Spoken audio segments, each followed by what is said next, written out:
Boa noite a todos. Hoje é dia 25 de junho de 2019. Vamos dar início à nossa segunda dinâmica do nosso módulo Obrigações.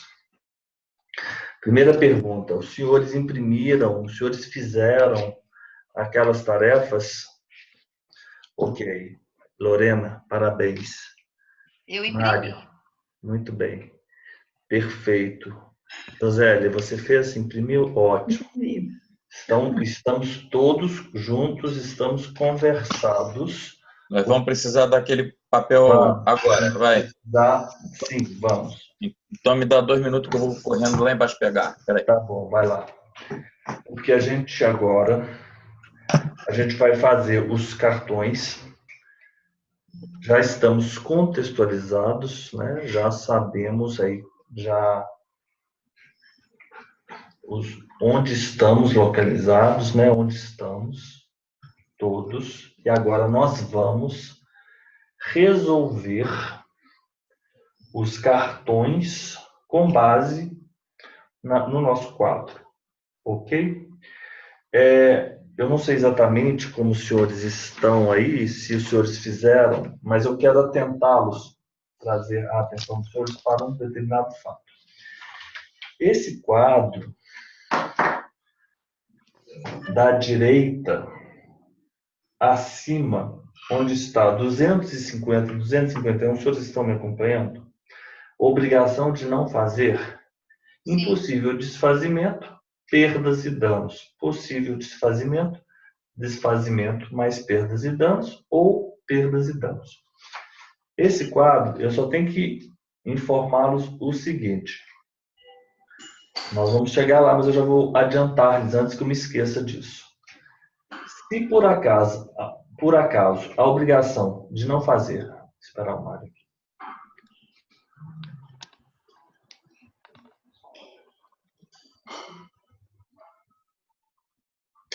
Mário, esse quadro da direita, no canto direito, acima, onde nós estamos a ler, obrigação de não fazer, 250, 251.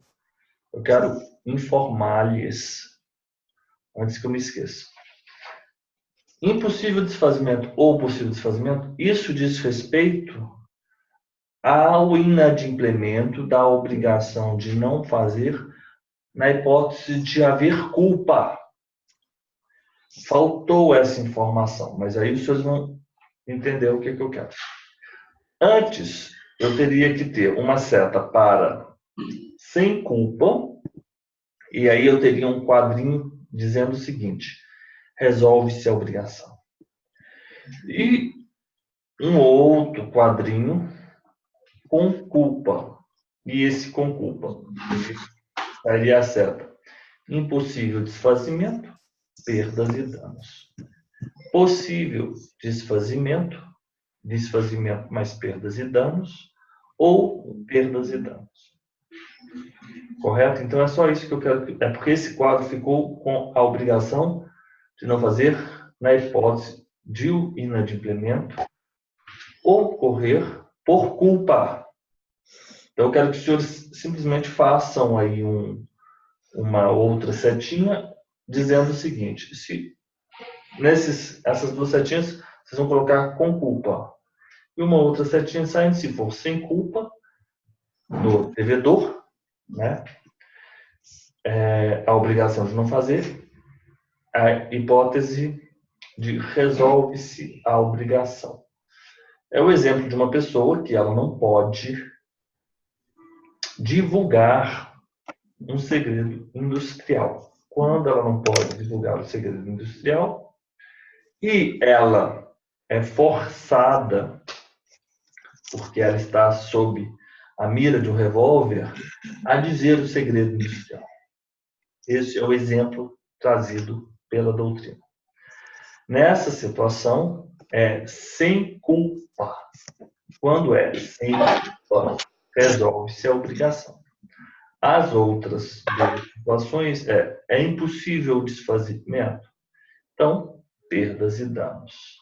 Ou é possível o desfazimento, aí vai haver a possibilidade ou desfazimento mais perdas e danos, ou simplesmente perdas e danos.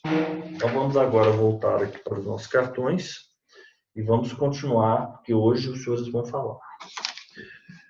Todos, então, obrigatoriamente tenham em mãos o Código Civil. Eu vou colocar aqui.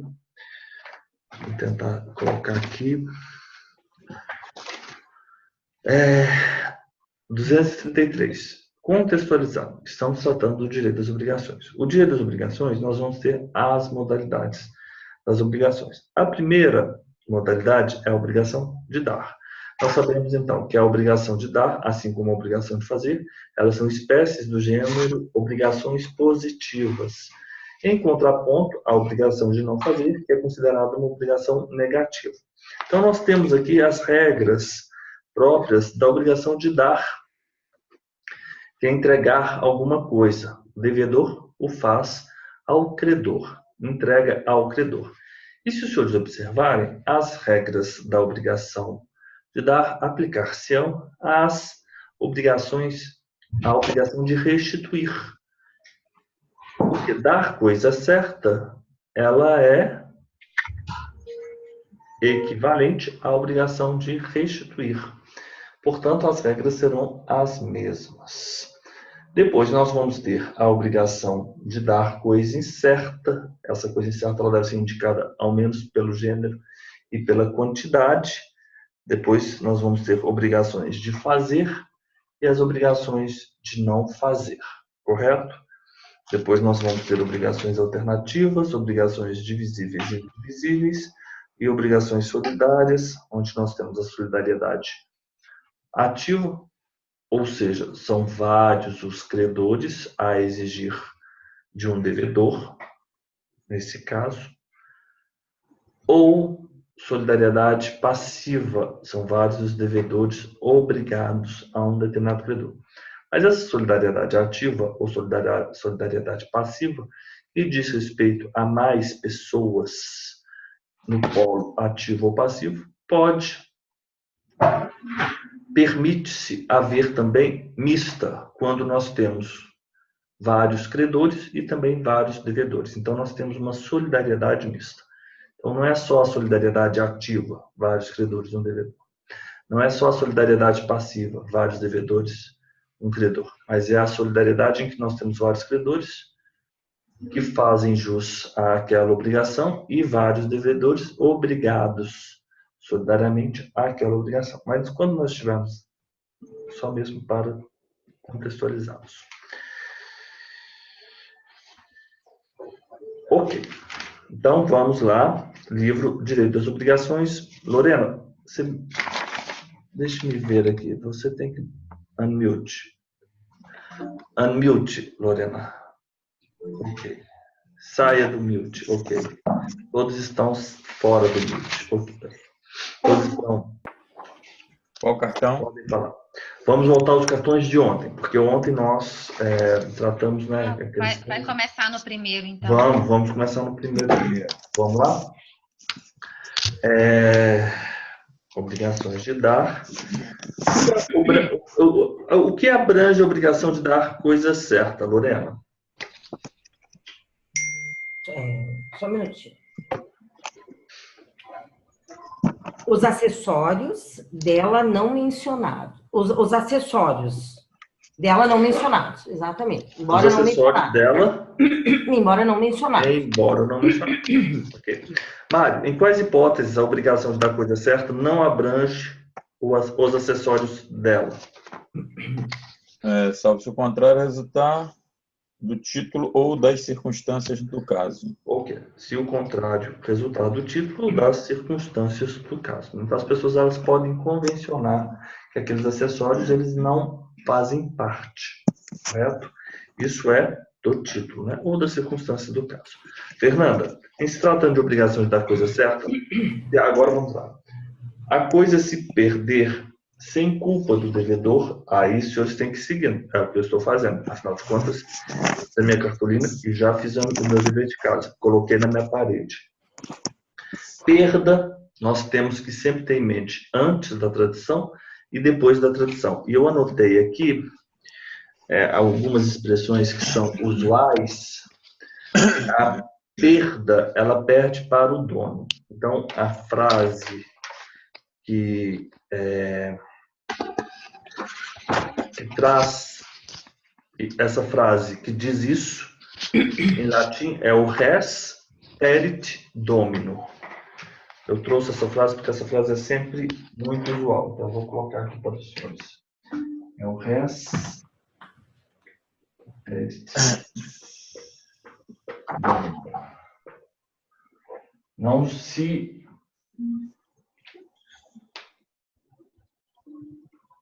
Os senhores sabem que essa língua é uma língua latina, língua morta, portanto, não se sabe qual é a pronúncia. Então, se alguém vier aos senhores dizendo que a pronúncia dos senhores é equivocada, os senhores falam assim, não existe pronúncia, não existe uma convenção de pronúncia. Está certa a forma que eu estou a dizer. O res perit domino é uma língua morta. Vamos lá. Em se tratando de obrigação de dar a coisa certa, a coisa se perder, então nós temos aquela hipótese antes da tradição, depois da tradição. Se a coisa se perder sem culpa do devedor, antes da tradição ou pendente a condição suspensiva, qual a consequência legal? Sem culpa, antes da tradição. Resolve-se a obrigação. Resolve-se a obrigação, perfeito. Resolve-se a obrigação. Vocês estão vendo aí qual foram os quadrinhos, né? Vão seguindo aí o caminhozinho. Vão seguindo o caminho. Dar a coisa certa, seção 1, perda antes da tradição, sem culpa do devedor. Aquele 238, ele diz respeito ao RCC. O que é RCC? É restituir coisa certa.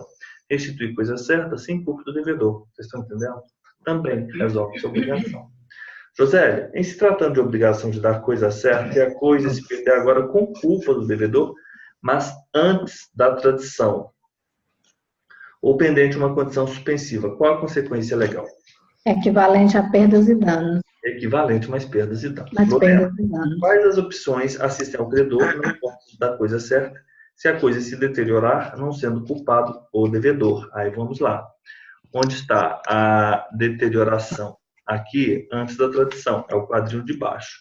Sem culpa do devedor, quais são as possibilidades, Lorena?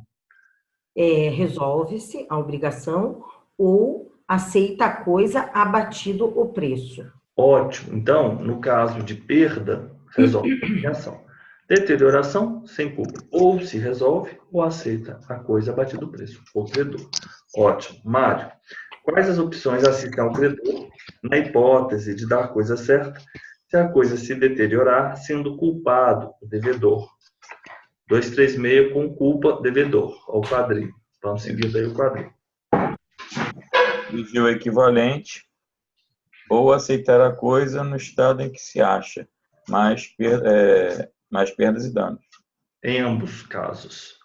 Então, equivalente mais perdas e danos, aceita a coisa mais perdas e danos. Ótimo.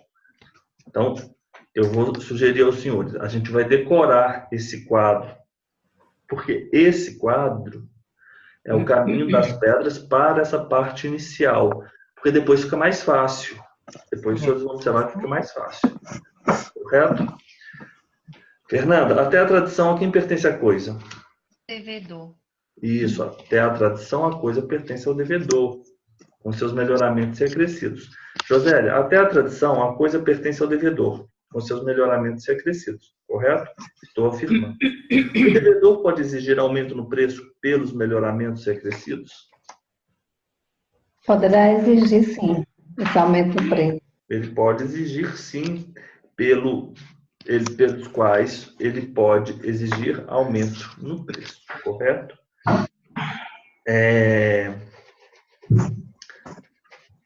Ele pode exigir. O exemplo que é trazido desse 237, eu coloquei aqui uns exemplos para nós enriquecermos um pouco a nossa aula.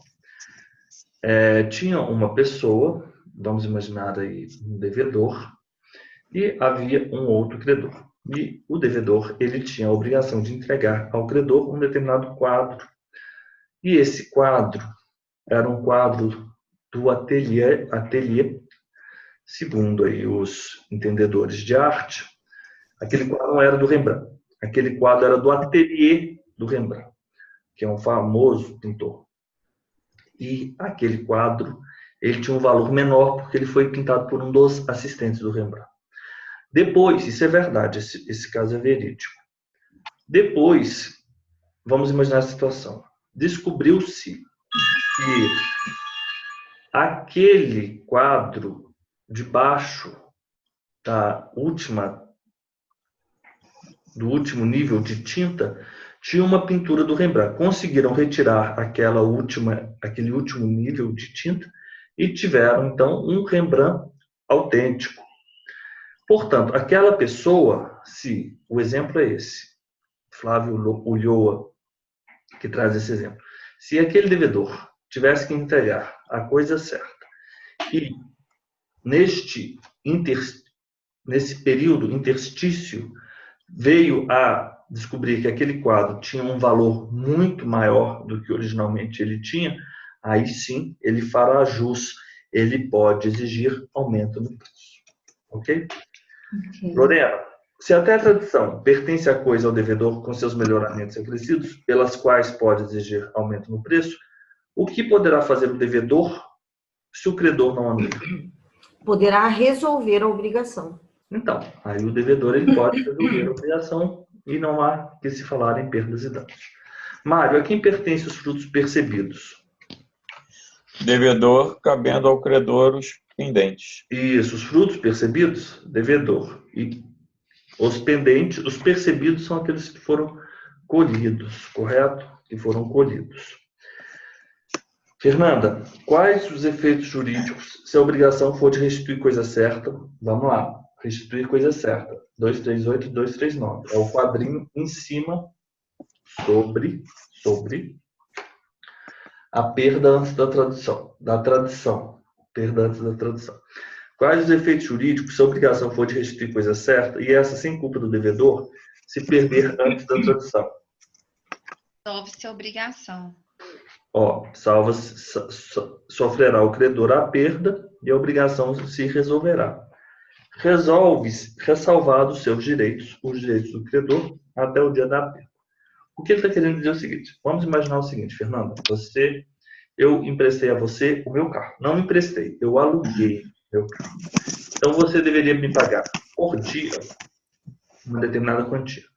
Mas houve, sem culpa sua, a perda daquele veículo. Houve uma enchente. O carro estava num lugar super seguro e ainda assim foi atingido por uma enchente. Então aquele carro se perdeu sem culpa sua. Se ele se perdeu, você teria que me restituir o carro. O restituir o carro é restituir a coisa certa. E ela se perdeu antes da entrega, antes da tradição. Portanto, ele estava ainda com você, devedor, mas foi sem culpa sua do devedor.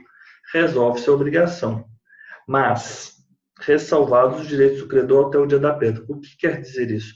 Os aluguéis que são devidos até o dia da perda não se resolvem. Você ainda tem que me pagar os aluguéis até o dia da enchente. Ficou claro? Uhum. Josélia, quais os efeitos jurídicos se a obrigação for de restituir coisa certa e esta, com culpa do devedor, se perde antes da tradição? Responderá este pelo equivalente, mais perdas e danos. Então tá. Vocês estão vendo aí o RCC? Os senhores têm que interpretar esse quadrinho aí. Restituir coisa certa, RCC. RCC sem culpa, resolve-se. RCC com culpa, equivalente mais perdas e danos. Lorena, aqui está faltando a pergunta. Se a coisa é restituível, agora estamos a tratar da deterioração. Se deteriorar sem culpa do devedor, como funciona? A deterioração sem culpa. Então, o credor a receberá tal como se ache, sem direito à indenização. Sem direito. E se por culpa? Se por culpa, o equivalente mais perdas e danos. Exato. Olha só. Restituir coisa certa. O quadrinho é o quadrinho do meio da direita. O restituir coisa certa. Ó, restituir coisa certa, agora é uma outra hipótese, deterioração.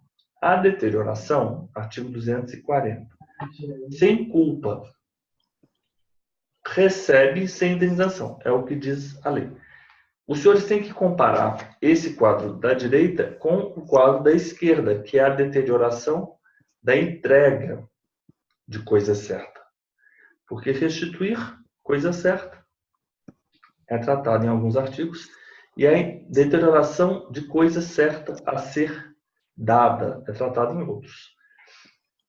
240, sem culpa, recebe sem indenização, recebe sem indenização, recebe o credor sem indenização. Ela é idêntica a aceitar a coisa abatida o preço. Os senhores conseguem ver o outro quadrinho?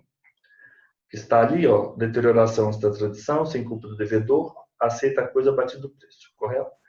Só que em cima eu coloquei um quadro resolve-se. Por quê? Isso é uma liberalidade, porque a pessoa ela pode não querer receber.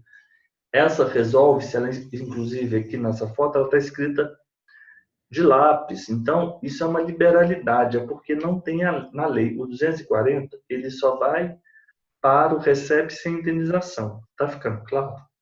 Estou preocupado de achar que os senhores... Espero que os senhores estejam acompanhando aí. Tudo bem, Josélia?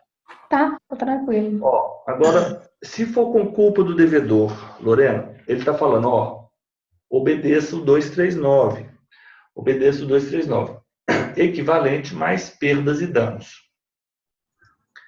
E aí, eu quero trazer para os senhores o seguinte.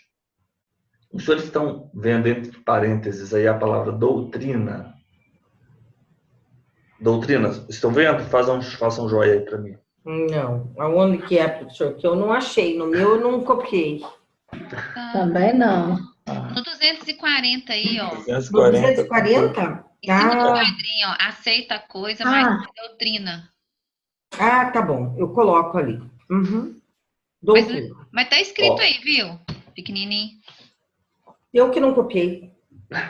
Ah, Ela copiou. Ah, tá. Eu fiz o meu, olha, o professor mandou nós fazer.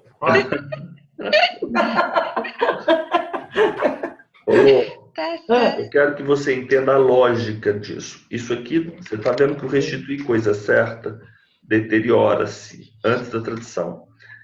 Entrega coisa certa, deteriora-se. Por isso que eu fiz um do lado do outro. Correto? Onde está a doutrina, eu vou pedir para os senhores puxarem uma seta e escreverem assim.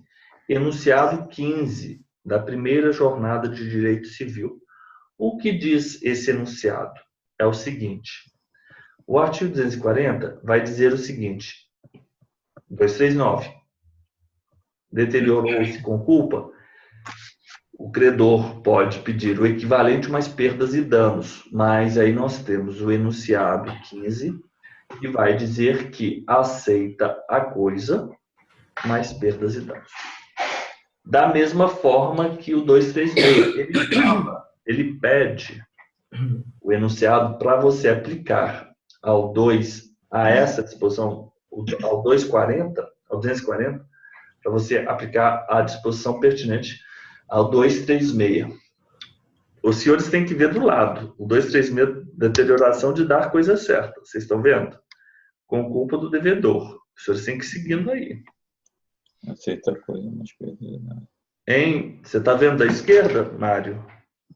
Tranquilo. Tranquilo, né? Então é isso.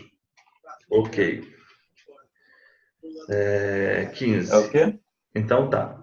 Conversado. Estamos Qual que é conversando. o enunciado, professor? Enunciado 15 da primeira jornada de direito civil. É onde está doutrina. Na verdade, não é bem doutrina, é enunciado da jornada de direito civil.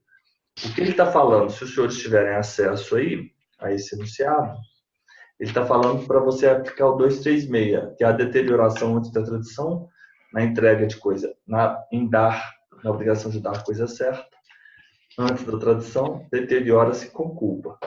Então, equivalente mais perdas e danos, nós já sabemos que isso já está previsto no artigo 240. Aí o enunciado vem para dizer, olha, pode ser também utilizado a outra parte do 236.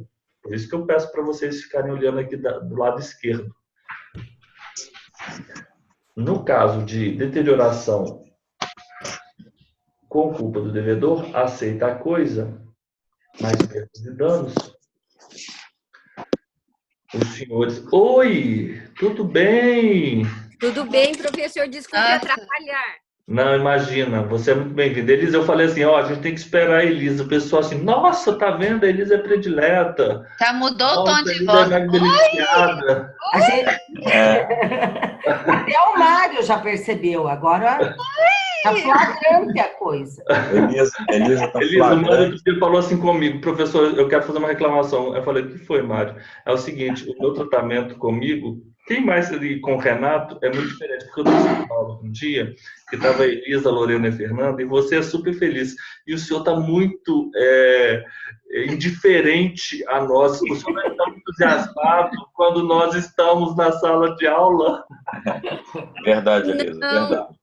Meninos, todo mundo com ciúme, mas não, eu realmente adoro esse grupo, eu adoro o professor, viu? Amo todos vocês igual. Elisa, você fez boa viagem? Nós queremos saber de você. Deu tudo certo. Ai, que bom. Ai, que bom. Elisa, estamos aqui com os nossos cartões, estamos aqui enfrentando o direito das obrigações, estamos desvencilhando, né, esse quadro, né, esse caminho das pedras, porque a partir de agora, Elisa, nós não vamos mais ler essa primeira parte pela lei. Nós vamos ler essa parte aqui pelo nosso esquema. O que eu estou falando é o seguinte, Elisa. Se for restituir coisa certa, as regras jurídicas pertinentes a restituir coisa certa, na hipótese de deterioração, elas são as mesmas da obrigação de dar coisa certa na hipótese de deterioração. Elisa, você imprimiu o quadro? Sim, professor, sim. Está aí com você? Sim, está. Ó, se você for ver, na parte central aí da sua folha, você está escrito restituir coisa certa, deterioração antes da tradição. Você está vendo isso? Sim.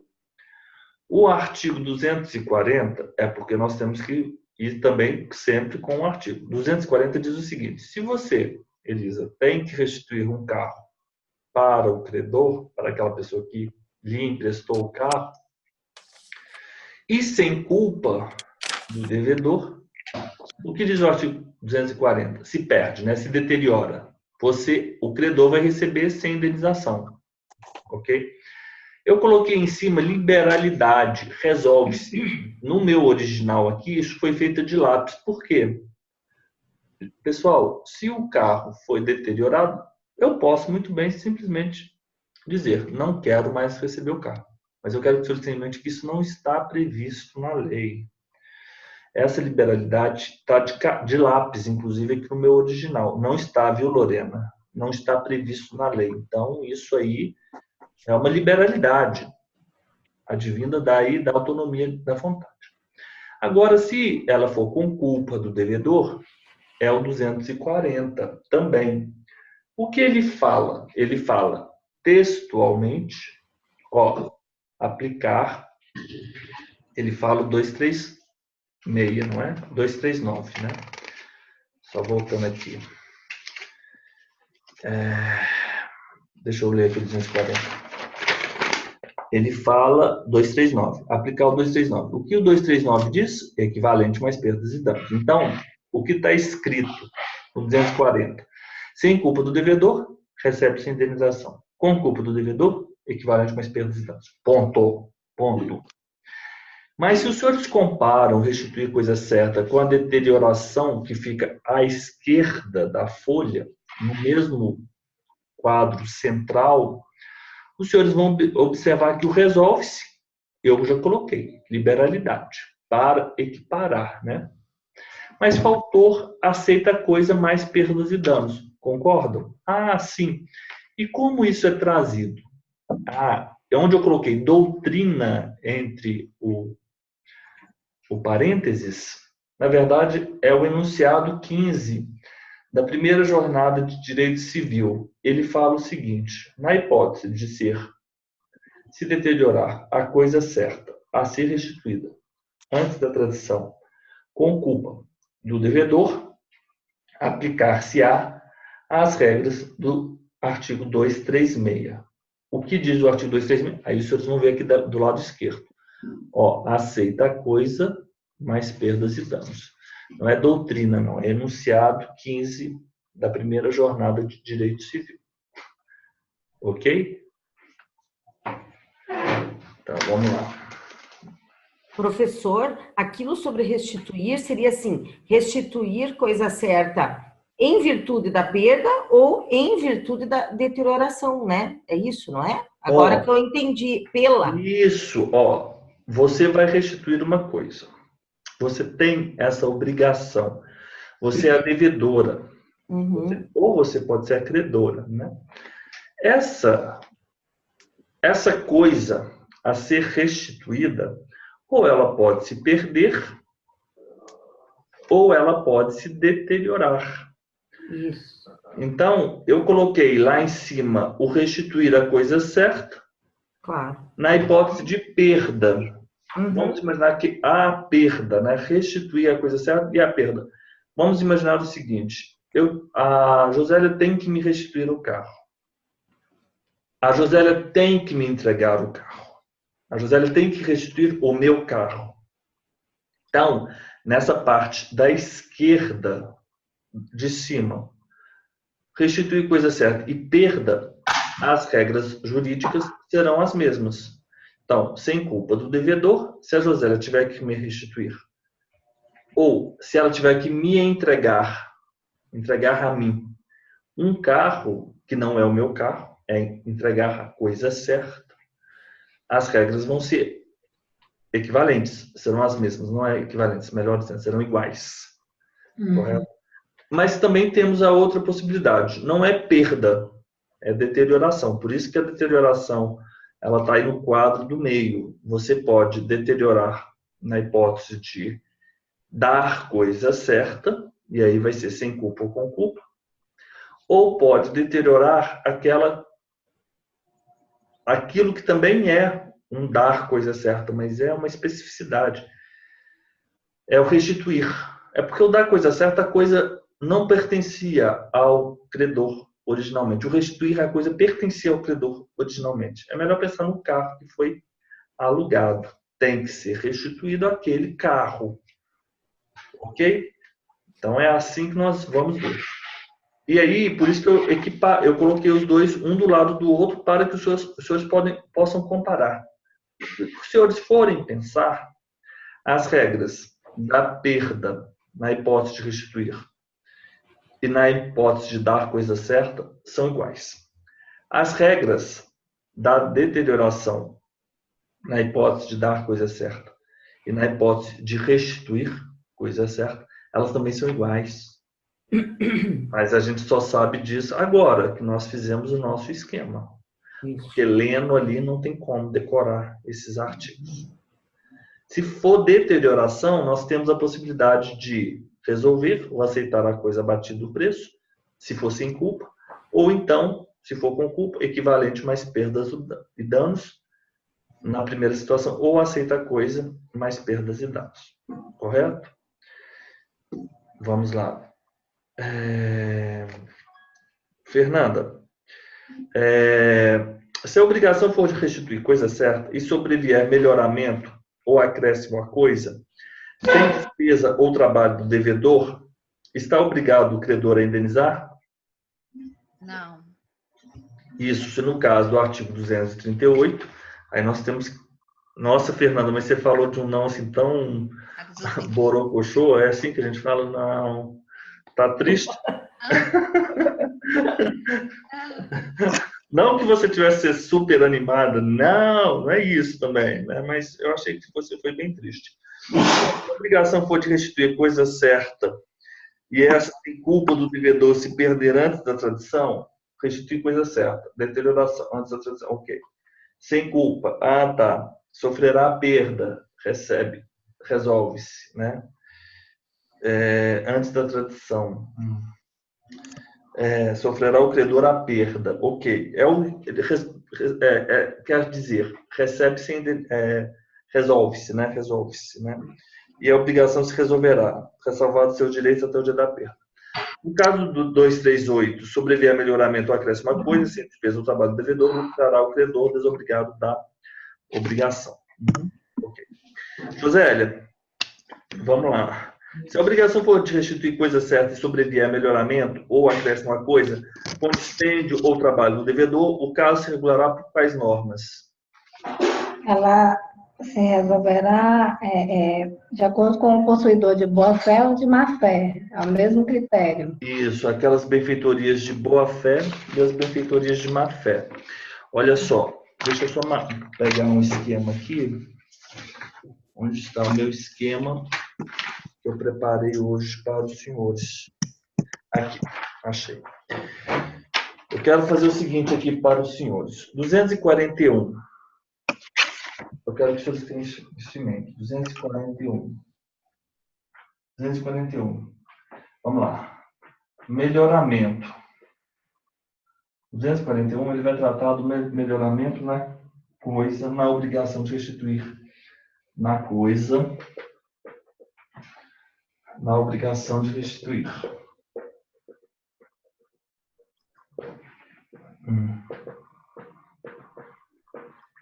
Ok, melhoramento na coisa, na obrigação de restituir. Os senhores depois terão que ficar um tempo aí com essa folha e pensando, lendo os artigos, localizando, correto? Essa folha aí demanda um tempo, não é assim tão óbvio. Os senhores vão, mas daqui a pouco os senhores vão bater o olho e vão saber do que se trata. Melhoramento na coisa, na obrigação de restituir. Vamos primeiro, a primeira situação. Melhorou sem o devedor despender o gasto. Sem o devedor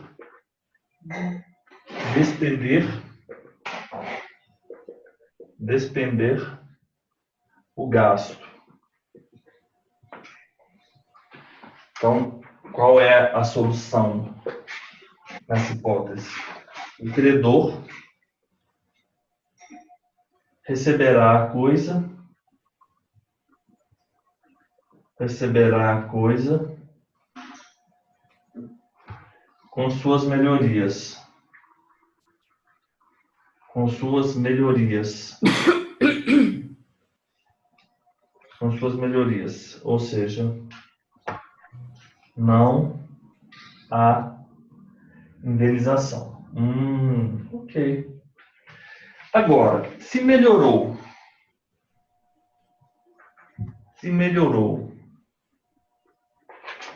com o trabalho do devedor,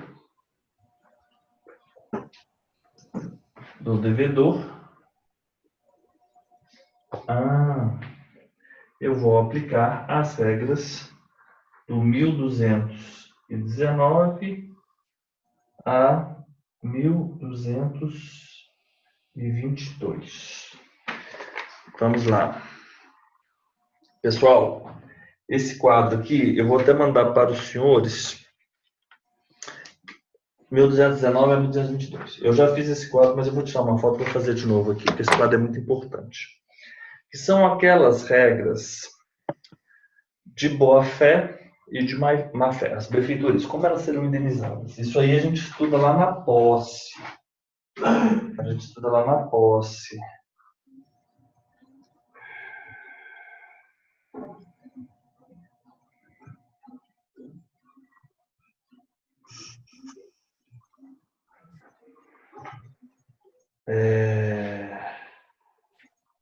Eu vou tirar aqui uma foto. Peraí.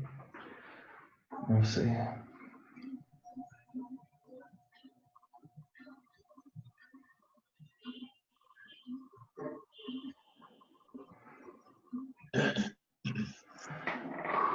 Eu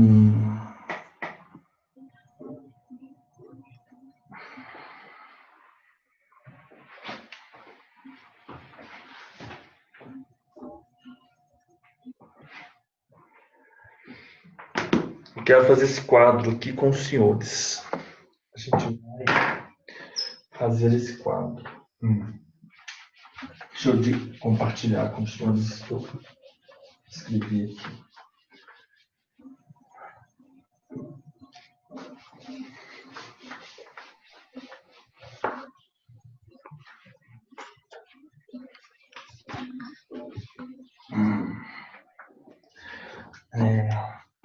Compartilhar com os senhores. WhatsApp. Ok. Nós vamos ter as benfeitorias necessárias.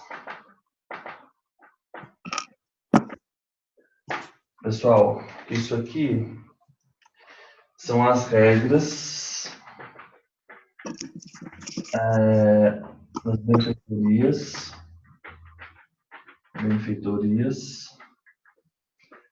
realizadas pelo possuidor. Possuidor. Boa fé ou de má fé. As necessárias são aquelas para a conservação. Isso aqui, pessoal, são as regras de 1219 a 1222. Hoje os concursos eles estão muito jogando assim com as remissões. Eu tenho observado isso. Não basta a gente passar assim, está falando para se remeter às regras de 1219 a 1222. Mas que regras são essas? Bem, essas regras são as regras que eu vou mostrar aos senhores neste quadro. Os senhores já fizeram, os senhores vão se lembrar. Quais são as necessárias? Necessárias têm a ver com conservação. O exemplo é a construção de um telhado. Telhado. Ok. As úteis. As úteis é quando você constrói um novo cômodo na sua casa. Na casa, né? É um banheiro novo, por exemplo. É um melhoramento. As úteis, elas dizem respeito ao melhoramento. E as voluptuárias,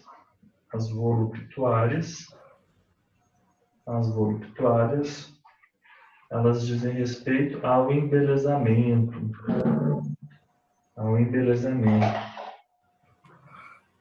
Ok. Vamos ver aqui. Possuidor, vou escrever aqui. Possuidor, boa fé. Boa fé. E aqui, possuidor de má fé. Possuidor de boa fé, possuidor de má fé. Nossa, pessoal, eu vou falar para vocês. Eu sempre tenho que pensar sobre isso aqui e recorrer a esse quadro. Mas, enfim, vamos lá. É porque é necessário. Possuidor de boa fé. Se ele é possuidor de boa fé, se ele possui de boa fé e ele executa, promove benfeitorias necessárias, gera para ele o direito à indenização. Então, eu vou colocar simplesmente indenização, correto? Nesse caso, é o primeiro caso. E ele pode também reter. Então, eu vou colocar aqui indenização e retenção. Ok, nessa primeira situação. E se ele promover, ele está de boa fé, uma benfeitoria útil, vai gerar para ele o direito à indenização e também ele pode promover, ele pode reter a coisa se não se não lhe fizerem, se não lhe for feita a indenização. As voluptuárias não gera direito à indenização. Então, os senhores vão interpretar dessa forma, não indenização. Mas ele pode levantar, ele não pode reter e não, eu vou colocar aqui não retenção.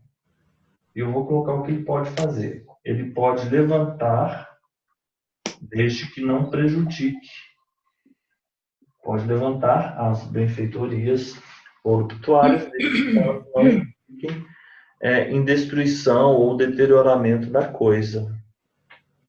Pode levantá-las, as benfeitorias voluptuárias.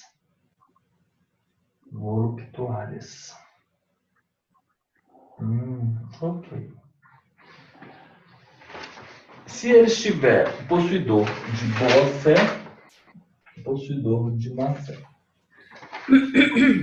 De má fé, ele promover uma benfeitoria necessária. Então, ele terá o direito à indenização e, entretanto, não retenção. O de má fé, ele não tem retenção em nenhuma hipótese. Ok. E as úteis? Aqui, ele já modifica. Ele não vai ser indenizado. Não indenizado e não retenção. Ok. Não retenção. E as voluptuárias? Aqui nós vamos ter não indenizado, não gera para ele não indenizado, não retenção, não pode reter e também não pode levantar. Não pode levantar. Ok? Vamos lá?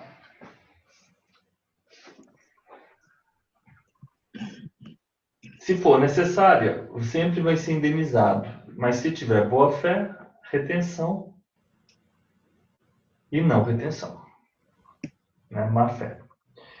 O de má fé é um traço comum. Ele nunca pode reter a coisa. Nunca pode reter a coisa. Mas o de boa fé, ele também vai poder... Ele poderá não reter. Ele poderá não reter, se é que eu posso dizer dessa maneira. Ele poderá não reter. Como? Em que situação? Se for voluptuária. Por isso que eu acho que esse é melhor. Mas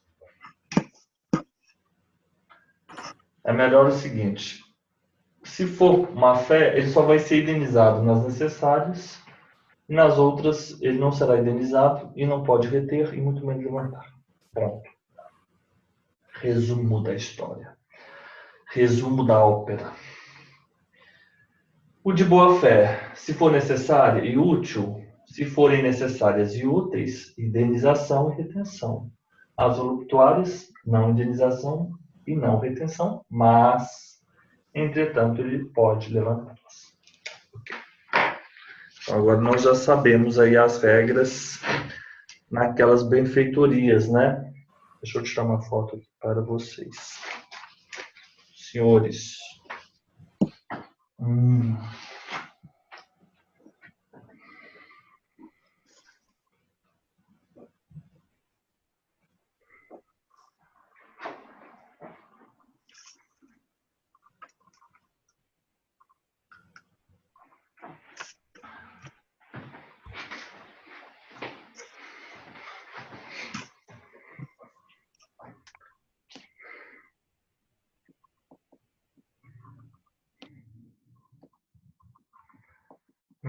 Vou mandar aí.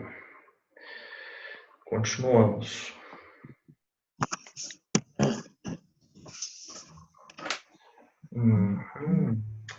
Agora, pessoal, vencemos já a parte mais complexa do direito das obrigações. Agora já estamos na obrigação de dar coisa incerta.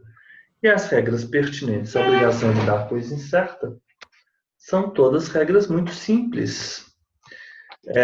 Josélia, vamos lá. Não, só faltou antes eu fazer uma pergunta a Josélia, que ainda na obrigação de dar coisa certa. Em relação aos frutos percebidos, quais são as normas aplicáveis? Frutos, Josélia. 242, parágrafo único. Relação aos frutos. Josélia, você não pode ficar no silencioso.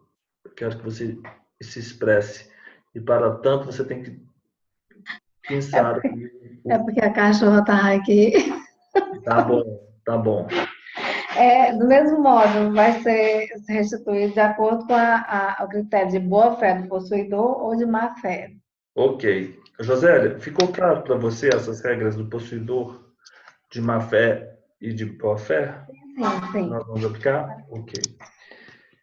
Elisa! Quis provocá-los.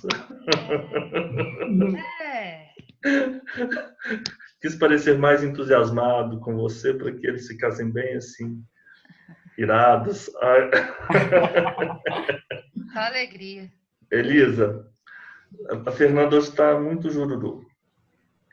Elisa, como será indicada, ao menos, a coisa... Como deve ser indicada a coisa incerta? A coisa incerta deve ser indicada por 2 critérios, pelo gênero e pela quantidade. Exatamente, pelo gênero e pela quantidade. Lorena, nas coisas determinadas pelo gênero e pela quantidade, a quem cabe a escolha? Ao devedor. Isso. Se o contrário não resultar do título. Ou seja, pode haver no título aquela escolha cabendo ao credor. Correto? Pode ser que se decida, defina-se isso, mas se não tiver nada no título, então a escolha caberá ao devedor. Ô Mário, nas coisas determinadas pelo gênero e pela quantidade, a escolha pertence ao devedor. Já sabemos disso. Se o título não dispuser de modo contrário. Mas qual o critério da escolha para o devedor? Não poderá dar coisa pior, nem será obrigado a prestar a melhor. Exato, é porque, afinal de contas, o devedor ele vai adimplir a obrigação para o credor. Por isso que ele, devedor, ele não pode dar a pior e também não está obrigado a prestar a melhor. Mas caso ele queira, sim, ele pode. Melhor. O que ele não pode é dar a coisa pior.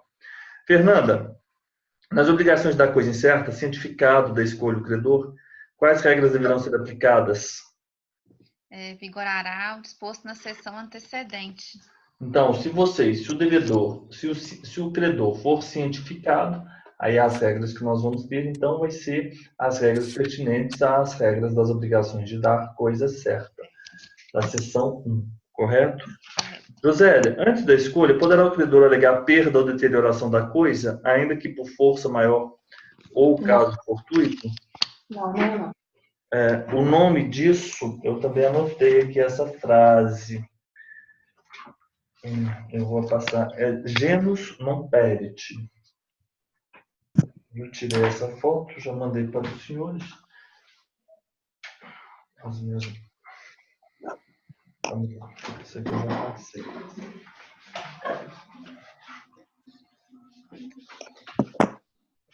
Genus non perit.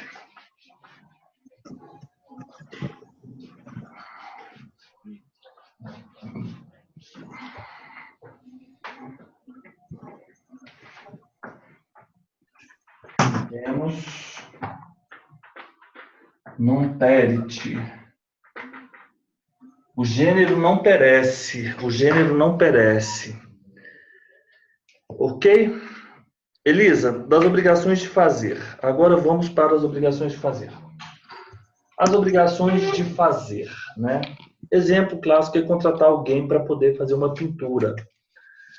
Essa obrigação, ela pode ser uma obrigação fungível. Isso quer dizer o quê? Que qualquer um pode prestar aquela tarefa, aquela obrigação. Mas ela também pode ser infungível. Isso quer dizer o quê?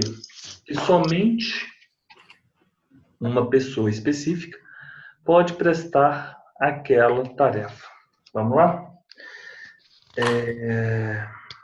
25, 26. Quem é agora mesmo? Elisa, né? Ô, Elisa, é o seguinte, aqui estará obrigado o devedor que recusar a prestação a ele só imposta, ou só por ele exequível. Ele incorre na obrigação de indenizar perdas e danos. Ó, se os senhores observarem, na parte direita, abaixo do quadro, eu coloquei obrigação de fazer e coloquei inadimplemento do devedor. Claro, porque o inadimplemento é do devedor. Eu coloquei duas hipóteses, sem culpa, com culpa, para ficar consentâneo com os outros. Mas se os senhores observarem, são os artigos 248, que nós vamos ver agora. A seguir. 247 foi a hipótese de recusa quando a prestação é infungível, ou seja, prestação a ele só imposta ou só por ele exequível. O que vai se resolver, como se resolve? Na verdade, não é melhor usar a palavra como se resolve, não, mas o devedor incorre na obrigação de perdas e danos. Indenizar perdas e danos. Por isso que eu coloquei o perdas e danos. Ok. Recusa da infungível, perdas e danos. Lorena, na obrigação de fazer, qual a consequência se a prestação do fato tornar impossível sem culpa do devedor? A obrigação de fazer sem culpa resolve-se a obrigação. Ok. Mário, na obrigação de fazer, qual a consequência se a prestação do fato tornar-se impossível por culpa do devedor? Responderá por perdas e danos. Perdas e danos. Fernanda, relativamente à obrigação de fazer, o que a lei faculta ao credor se o fato puder ser executado por terceiro e havendo recusa ou mora do devedor? Caberá a indenização? Sim. Filho tá hoje. Tá voando, tá Tá voando. acontecendo alguma coisa com a Feira hoje. Depois eu te ligo, Feira, amanhã vamos conversar. Eu estava pensando, não tem que ficar com a Fernanda. Agora o senhor tem razão. Gente, eu tô Mas sim também. Fernanda, ei, Fernanda, professor de despacha, manhã, enrola aí. ter respostas objetivas. Tá, mas nem tão objetivas assim, né? Vamos ser Eu estou muito equilibrados, né? sintética, mas... Não, nem tanto objetivo. Então, ó, vamos lá, vamos de novo, Certo, Fernanda. vamos Vamos lá. tentar mais uma vez. Fernanda, ó. Fernanda, esse é o nosso momento. Agora, este é o nosso momento. Todos nós, né? Então, essas questões todas a gente tem que tentar, de alguma forma, deixar do lado de fora. Vamos lá. Relativamente à obrigação de fazer, o que a lei faculta ao credor, se o fato puder ser executado por terceiro e havendo recusa ou mora do devedor, caberá a indenização? O que é isso? Isso, na verdade, é a fungível. É aquela obrigação, aquela prestação que pode ser realizada por um outro. Correto? Nessa situação, o que pode? 249. Vamos lá. Então, aí será livre ao credor mandá-lo executar a sua custa do devedor, havendo recusa ou mora deste. Isso, recusa ou mora na Sem fungível. prejuízo da indenização cabível. Então, o credor manda executar e indenização cabível, né? Indenização. A indenização, ela é perdas e danos. Indenização cabível. Elisa, relativamente à obrigação de fazer, se o fato puder ser executado por terceiro e havendo recuso ou mora do devedor, obrigação de fazer. Se o fato puder ser executado por terceiro e havendo recuso ou mora do devedor, o credor precisa de autorização judicial para executar ou mandar executar o fato? Não, em havendo recusa da obrigação fungível ou mora na execução pelo devedor, o credor pode mandar executar a obrigação independentemente de autorização judicial, sendo depois ressarcido. Ótimo. Então, aqui, obrigação de fazer, inadimplemento do devedor. Nós temos 4 situações. É isso que os senhores precisam saber, pessoal. A gente não vai mais ler essas disposições? Porque a gente já tem o caminho das pedras. Olha, eu estou lendo lá. Os senhores têm que ir seguindo aí, ó. Sem culpa, se resolve. Com culpa, perdas e danos. Se for uma infungível, recusa a prestação a ele só importa, ou prestação só por ele exequível, perdas e danos. Mas, se for recuso e mora na fungível, na fungível há uma outra possibilidade, outra pessoa pode fazer. Portanto, o credor pode mandar executar e ainda perdas e danos, né? Sendo depois ressarcido. Então, ele manda executar perdas e danos, independentemente da autorização judicial. Então, agora nós vamos falar das obrigações de não fazer, mas vamos falar agora depois dos nossos 10 minutinhos. Então, vamos tirar os 10 minutos e a Fernanda vai buscar a filha dela, né, Fer? Professor, mas o senhor só diz uma coisa aqui. Essa perdas e danos é o que ele pagou para o credor, para aquele que executou? Ou não? Eu entendo. Ou é uma indenização? Não é só isso. Eu acho que é o que ele, a despesa que ele teve e ainda mais o dano que tenha sofrido, né? Tá ótimo. Tá. Então, daqui a pouco, então, em 10 minutos, já estamos de volta. Vamos voltando, todo mundo. Deu certo? Deu certo, Fernanda? Rapidinho. Moto é rápido. Nossa, que coisa boa, que prático, hein? Todo mundo que mora no interior tem que ter uma bis. Mas, Fernanda, que você estava parecendo o seu Cine, não? Lembra um programa que tinha do Silvio Santos? Que uma criança entrava na cabine e falava, você aceita um parafuso? E ela falava, sim, não. Eu lembro. É porque foi o tom do sim e do não. Verdade, Elisa, bem lembrado. Vamos lá. Pessoal, a pior parte das obrigações nós vencemos. Agora vai ficar tudo mais tranquilo. Vamos lá? Lorena, como se extingue a obrigação de não fazer?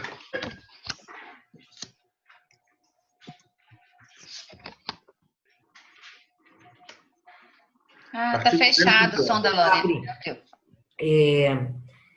Sem culpa, extingue-se a obrigação de não fazer, desde que, sem culpa do devedor, se lhe torne impossível abster-se do ato que se obrigou a não praticar. Extingue-se a obrigação de não fazer, né?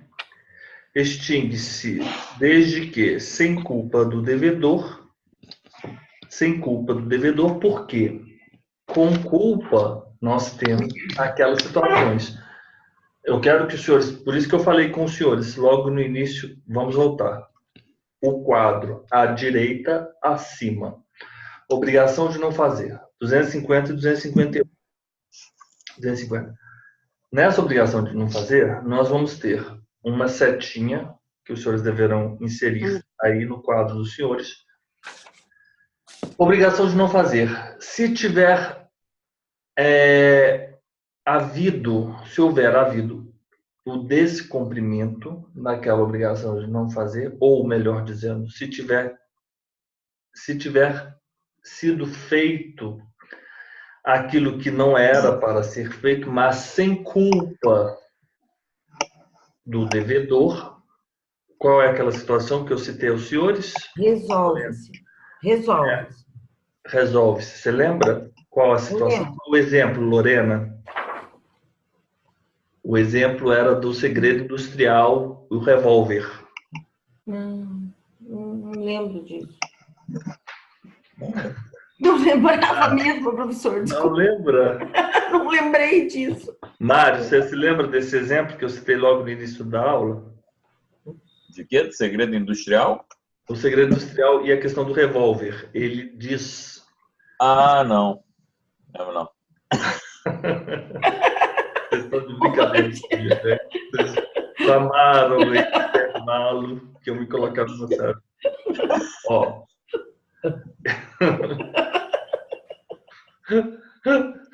Tá bom. Professor, pior de tudo que eu não lembro mesmo. Me perdoe. Olha só. No quadro à direita, acima, isso que eu mandei para os senhores, nessa parte aqui que nós estamos. Aqui. Sim. Obrigação de não fazer. Ah, obrigação de não fazer.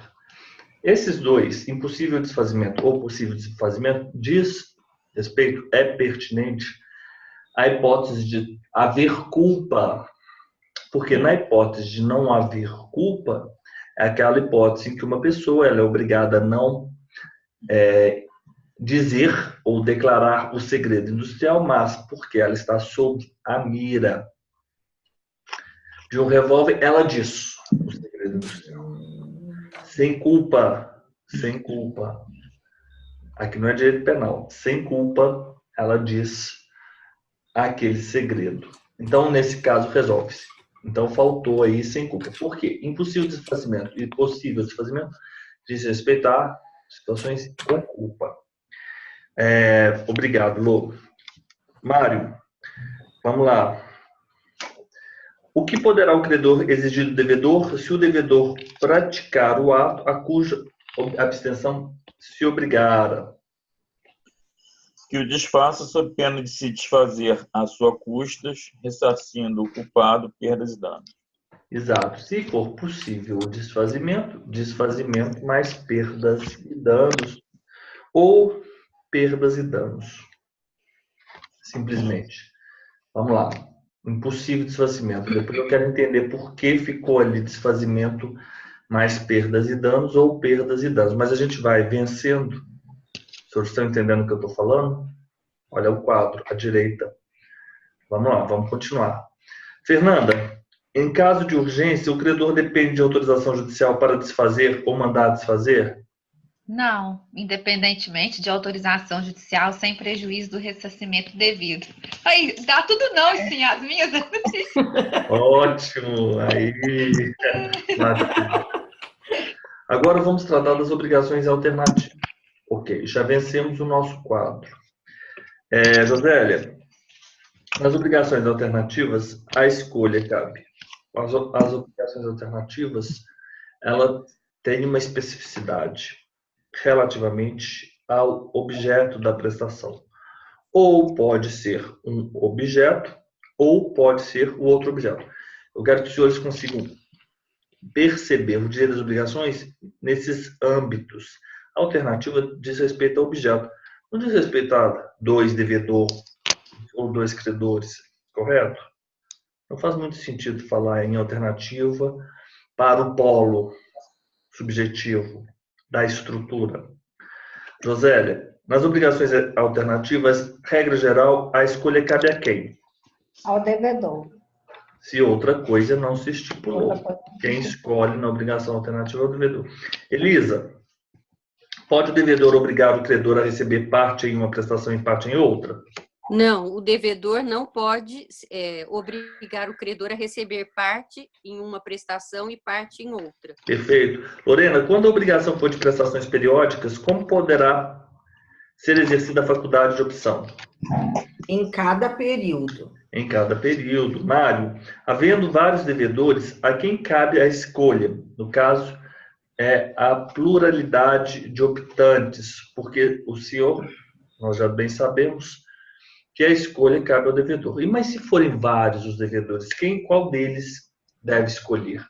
Nós estamos falando de pluralidade de objetos, e o polo subjetivo passivo da relação obrigacional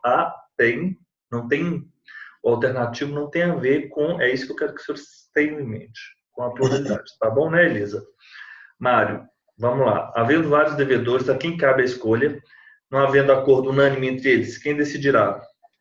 O juiz, findando o prazo por este assinado para a deliberação. Ok. Fernanda, a quem compete? Obrigado, Mário. A quem compete a escolha se o título deferir a opção a terceiro e este não quiser e não puder exercer e ainda não houver acordo entre as partes? Caberá ao juiz a escolha se não houver acordo entre as partes. Perfeito.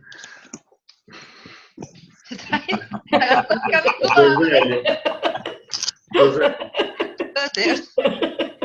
Ai. Calma, gente. Deixa a Fernanda. A Fernanda está indiferente. Não, eu estou normal, gente. Obrigações é assim mesmo. Tá bom, tá bom. Tudo bem, Fernanda. A gente está aqui, está sendo bem bacana. Josélia, se uma das prestações não puder ser objeto de obrigação, da obrigação ou se tornar exequível, extingue-se o débito. Inexequível. Ou se Substituirá. tornar inexequível. Haverá uma substituição do débito quanto a outra coisa, né? Isso. Você pode dizer de uma outra maneira. Subsistirá o débito quanto a outra. Né? Uhum. Ah, sim. Beleza. O que a lei determina na hipótese de, por culpa do devedor, não se puder cumprir nenhuma das prestações e não competindo ao credor a escolha. Na hipótese de não ser culpa do devedor o cumprimento de nenhuma das obrigações, nem competir a escolha ao credor, ficará o devedor obrigado a pagar o valor da prestação que, por último, se impossibilitou, mais perdas e danos. Exato. Então, se por culpa do devedor não se puder cumprir nenhuma das prestações, não compete ao credor a escolha. Ele fica obrigado a pagar o valor da que por último se impossibilitou, mais perdas e danos, caso na hipótese. Lorena, regra geral, nas obrigações alternativas, a escolha cabe ao devedor. Nós já sabemos disso. Pode, entretanto, a escolha ser estipulada pelo credor. O que a lei determina na hipótese de a escolha couber ao credor e uma das prestações tornar-se impossível por culpa do devedor? O credor terá o direito de exigir a prestação subsistente ou o valor da outra com perdas e danos. Isso. Então, por exemplo, o credor escolhe. Os senhores concordam que se a opção de escolha for frustrada por uma ação do devedor, ele pode escolher a outra, tudo bem, ou ele pode escolher aquela que se perdeu, mais as perdas e danos. Mário, regra geral, nas obrigações alternativas, a escolha cabe ao devedor. Pode, entretanto, a escolha ser estipulada pelo credor. Estipulada ao credor. O que a lei determina na hipótese de a escolha couber ao credor e ambas prestações tornar-se impossível por culpa do devedor? Poderá o credor reclamar o valor de qualquer das duas, além de indenização por perdas e danos. Exato. Ele pode reclamar qualquer uma delas, mais as perdas e danos. E na hipótese anterior, era só uma delas havia se perdido. Então, ele pode escolher aquela que se perdeu, mais perdas e danos, ou então a que subsistiu, não, sem perdas e danos. Vamos adiante. Fernanda, o que ocorre é a obrigação se todas as prestações se tornarem impossíveis sem culpa do devedor? Extinguir-se-á a obrigação. Extinguir-se a obrigação. Josélia, agora vamos falar das obrigações que forem divisíveis e as obrigações que são indivisíveis. Divisíveis diz respeito, mais uma vez, ao objeto da prestação, correto, Josélia? E esse objeto ele pode ser repartido entre aquelas partes, entre os credores ou então entre os devedores. Por exemplo, se eu tenho um bezerro, essa obrigação é divisível. Então, quer dizer o seguinte, que se eu tenho dois credores, eu não tenho como dividir, cada um vai receber 50%, correto? Nós temos que pensar uma forma de solucionar esse entrave. Mas se for R$100, eu tenho dois credores. A eles é devido cada um uma parte de R$100, porque é divisível. Você pode dividir 50% para cada um. Vamos adiante. Havendo mais de um devedor ou mais de um credor em obrigação divisível, como se presume dividida a obrigação? Em tantas partes quanto sejam os credores ou devedores. É o seguinte, os senhores têm que ter em mente muito, tá perfeito, é isso aí. Presume-se, se ela for divisível, em quantas partes forem os credores ou os devedores.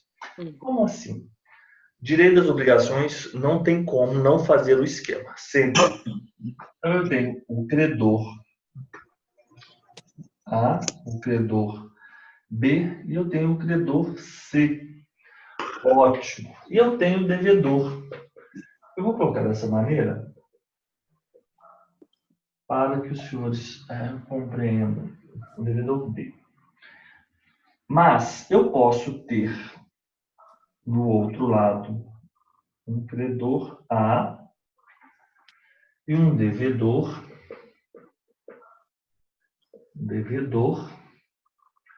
B, devedor C, um devedor D. Olha só, sempre vamos fazer um vínculo aqui. O credor, ó, o devedor, ele tem o dever, ele tem uma dívida e o dever. Se lembram disso? E se ele não cumpre com o dever e com o adimplemento da obrigação, vai exsurgir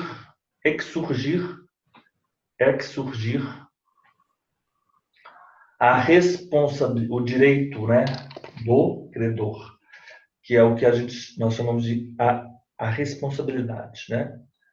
Ok. Então, eu tenho aqui, qual é o objeto? Qual é a prestação? A prestação ela tem por objeto, eu vou colocar o objeto aqui, a entrega de R$100. Então, o devedor, ele deve R$100 para o credor A, credor B, mas não são solidários, não estamos falando de solidariedade. Estamos simplesmente falando de uma obrigação que ela é divisível. Isso quer dizer o quê? O que se presume? Quando eu tenho essa estrutura, presume-se que o credor A faz jus a 40, o credor B faz jus a 40 e o credor C faz jus a 40. Ok? Ótimo. Vamos imaginar agora um objeto. Eu tenho o objeto 120.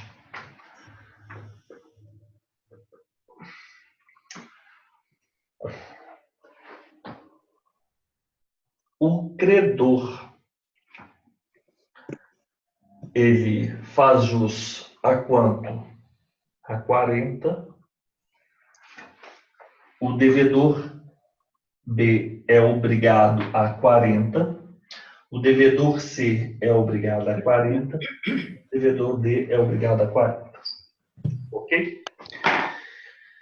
Havendo mais de um devedor, qual é essa situação? É essa situação.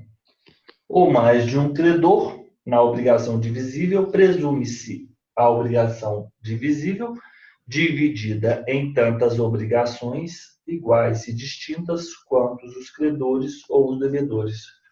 Então, quantos os credores? 3. Ela vai ser dividida por 3. Portanto, cada um dos credores fará jus a 40.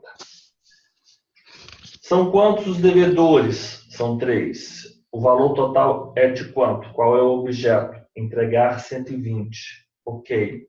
Em quantas partes será dividido 120? Em tantas quantas forem os devedores. Portanto, dividido por 3, 120, 40 para cada um. Cada um dos devedores, na obrigação divisível, presume-se em débito ou presume-se obrigado a apenas 40%. Vamos lá. Elisa, quando a obrigação é indivisível? Quando a obrigação é indivisível? A obrigação é indivisível quando tiver por objeto coisa ou fato não suscetível de divisão, seja por sua natureza, por motivo de ordem econômica, ou em razão, pela razão determinante do negócio jurídico. Aqui eles fizeram, isso aqui é coisa do pessoal de Manaus. Isso aqui foi uma aluna minha, Thalita, que ela fez um mnemônico, agora nem eu me lembro disso. Ela falou que a mãe dela falava isso para ela. Gente, o pessoal lá é muito criativo. Coisa fofa. Não, o que ela está falando? Não, é melhor ignorar isso aqui que está escrito aqui, que eu não vou me dar ao tentar decifrar esse mnemônico dela agora. Ó, a obrigação é indivisível. Por que ela é indivisível? É melhor a gente pensar o seguinte: pela natureza. Pela natureza é um bezerro. Ok. É indivisível o bezerro. Objeto, uma coisa, um fato. Claro, objeto pode ser uma coisa ou um fato. Coisa ou um fato. Coisa ou fato. Não suscetível de divisão. Por que ela é indivisível? Por motivo de ordem econômica. Esse exemplo de ordem econômica é aquele anel de diamante, que é raríssimo, aquele diamante, mas se ele for cindido, ele vai perder o valor. Correto? Isso aqui, então, é aquele anel que não pode ser cindido. E, por fim, motivo ou dada a razão determinante do negócio jurídico. Razão determinante do negócio jurídico. Razão determinante do negócio jurídico. Vamos lá. Aqui pode ser porque as partes decidiram que aquele negócio ele seria indivisível. Pode ser, por exemplo, que o objeto tenha sido aquela fazenda com aquela determinada dimensão. Eu só comprei a fazenda porque ela tinha uma determinada dimensão que me permitiria criar um determinado rebanho. Não faz sentido dividir essa fazenda porque vai frustrar os meus objetivos. Então, vamos lá. A obrigação é indivisível porque a prestação é um objeto ou uma coisa.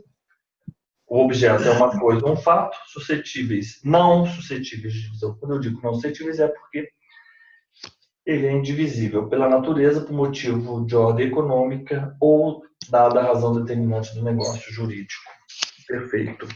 Lorena, se havendo 2 ou mais devedores e a prestação não for divisível, então vamos lá, 2 ou mais devedores. É essa situação aqui. Aqui nós falamos na hipótese de ser divisível. Agora vamos falar na hipótese de ser indivisível. Indivisível. Como será obrigado cada um dos devedores? Pela dívida toda. Exato. Então, por exemplo, eu tenho 3 irmãos. Esses 3 irmãos, eles são devedores do credor A. E eles devem ao credor A o determinado bezerro. Então, havendo 2 ou mais devedores, a prestação não for divisível, cada um será obrigado pela dívida toda. Então, os senhores terão que ter em mente que o bezerro poderá ser exigido do devedor B, ou do devedor C, ou do devedor D. Ou seja, cada um deverá pagar a parte, ou melhor, a parte não, o todo ao credor A. Correto? Ô Mário, vamos agora adiante. Qual direito assiste ao devedor? O devedor B pagou o bezerro ao credor A. Qual direito assiste ao devedor que paga a dívida? Resumindo, é o direito de regresso, né? Não, aqui é o seguinte, ele subroga-se no direito do credor em relação aos outros co-obrigados. Seria o regressivo em face dos demais. Né? Ele subroga-se no direito do credor em relação aos co-obrigados. Sim. Ele paga e tem direito de regresso em face dos demais. Né? Mas aqui eu tenho até uma dúvida. Será que é pela parte? Ele abate a parte dele? Sim, acredito que sim. Sim, normalmente, né? Abate, e ele vai contra os demais. Ele abate dele, ok. Vamos a obrigação de todos, né? Um terço é dele, ele vai buscar os demais. Ô, Fernanda, se a pluralidade for de credores, cada um dos credores poderá exigir a dívida inteira? Sim. Se a pluralidade for dos credores, poderá cada um destes exigir a dívida inteira. Todos os meus foram sim ou não hoje. Josélia, se houver pluralidade de credores, que é a primeira situação, como deverão pagar o devedor ou devedores para se desobrigarem? Como deve ser feito o pagamento? A gente está falando aqui de obrigação indivisível. Você não está falando do artigo 260? É o 260. Uhum. Então, cada um destes poderá exigir a dívida, né, inteira, mas os devedores se desobrigarão pagando todos conjuntamente, a um dando este calção da ratificação dos outros credores. Ó, é o seguinte, na É um pouco obrigação confuso, né? indivisível, o credor A, o credor B e o credor C fazem jus ao bezerro do devedor D.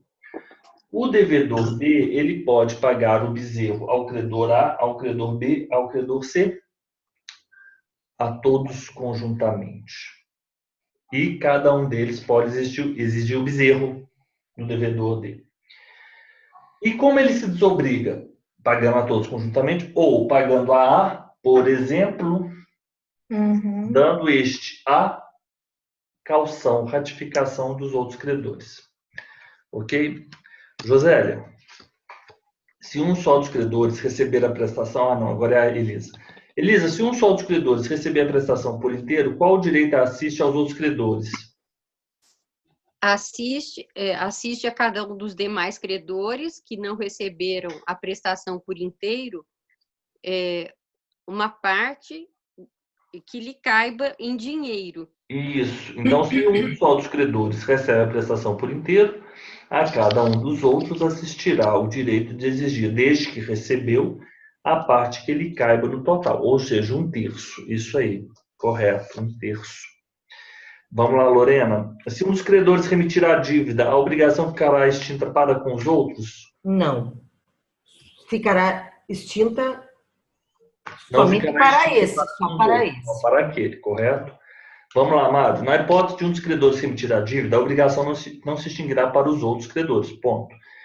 Entretanto, o que deverá ser obedecido por estes outros credores ao exigir a obrigação?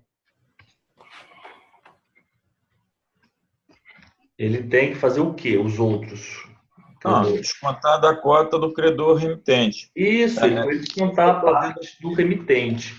O que eu estou vendo aqui que na resposta tem uma pergunta não, tem a resposta não. Mas eles só poderão exigir descontar da cota do credor remitente. Vamos lá, qual que foi a pergunta?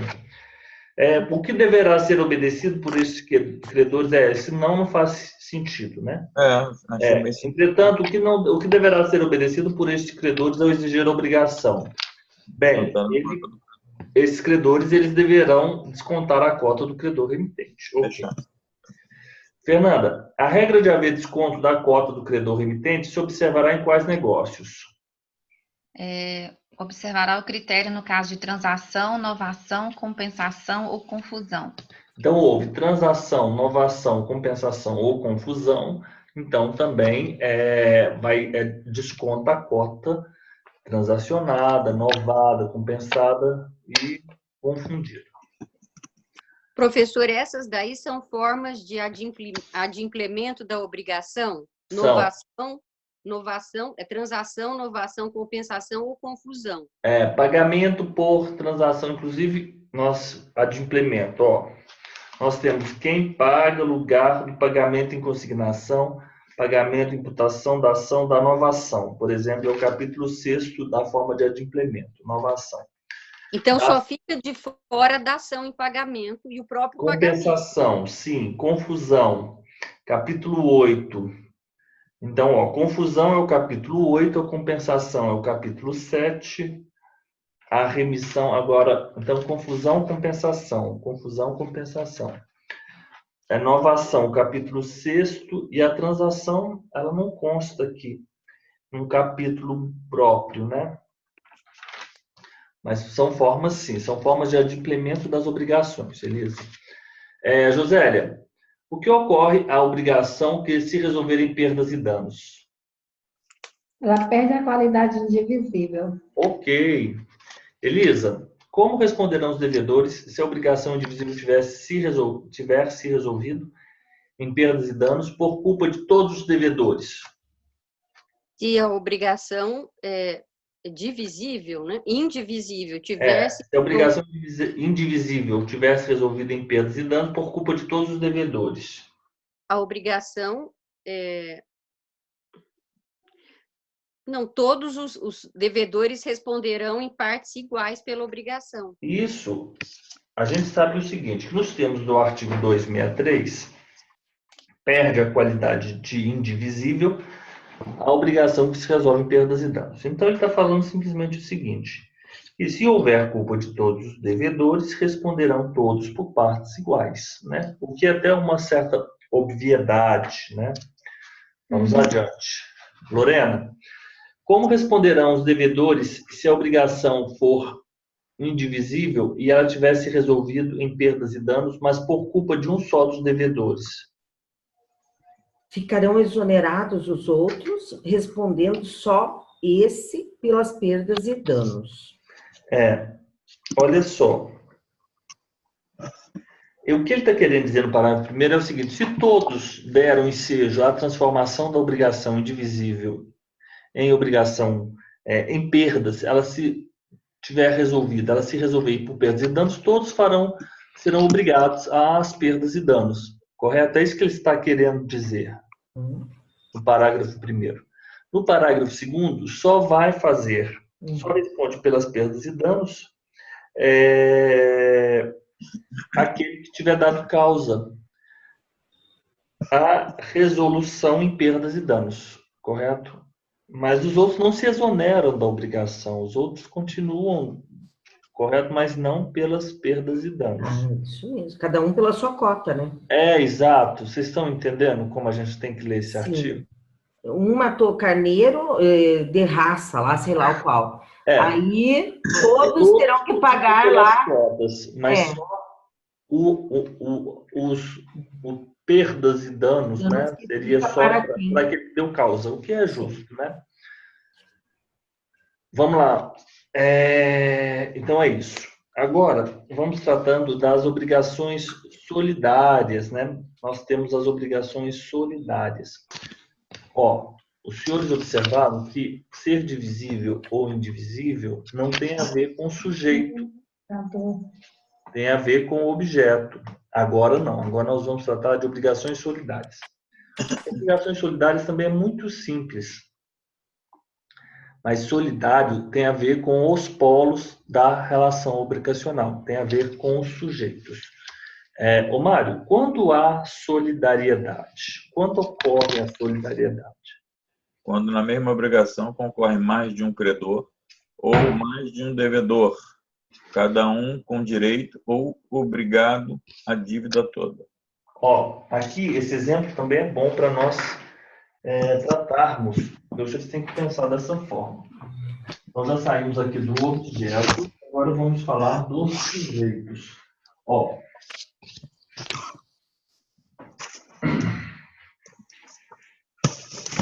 Essa primeira situação que eu mostrei aqui aos senhores, essa é a solidariedade ativa. Mais de um credor. Solidariedade ativa é mais de um credor. Aqui, eu vou colocar aqui um pouco mais para baixo. Credor A, devedor B, C e D. Vamos lá.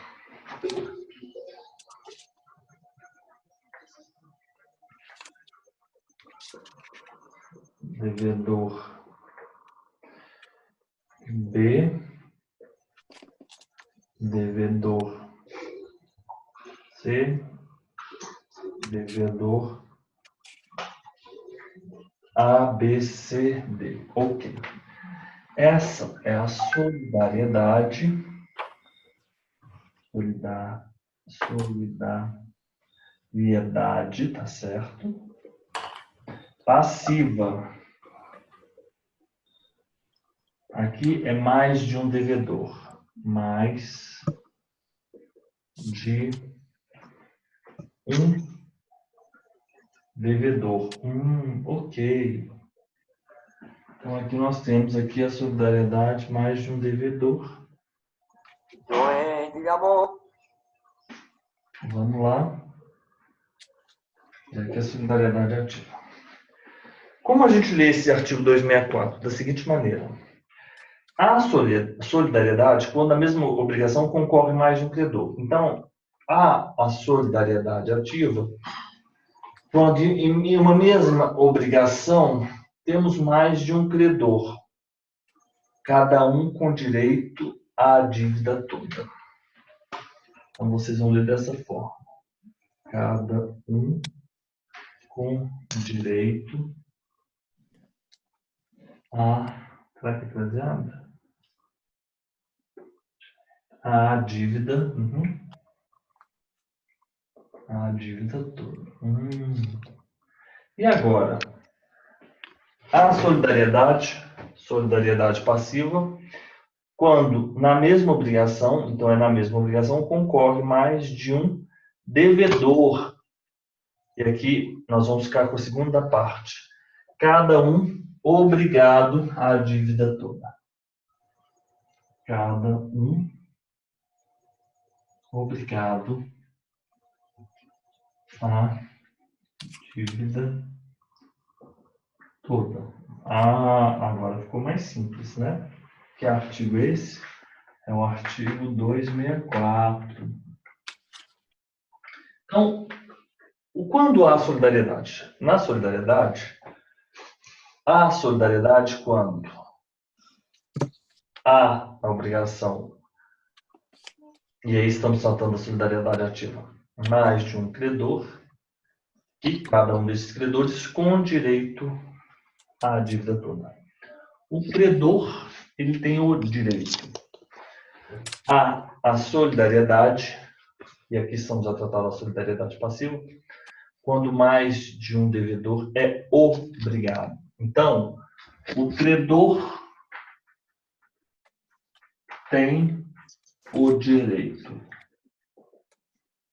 O devedor é obrigado. Ok.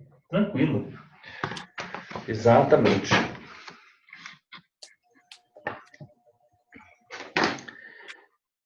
Fernanda, a solidariedade se presume? Não, não se presume. Resulta da lei ou da vontade das partes. Ou ela é da lei ou ela é da vontade das partes. Então, eu posso até colocar aqui, ó, 265. 265.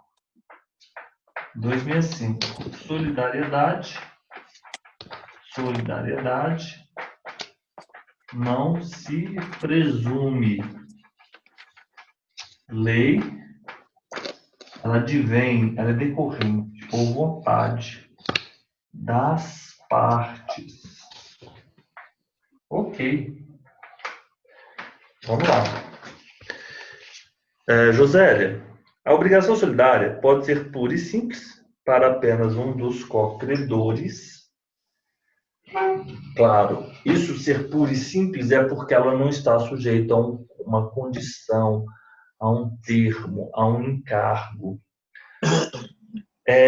Ou co-devedores. Da mesma forma, ela pode ser simples, pura e simples para um dos credores ou pura e simples para um dos devedores. Correto?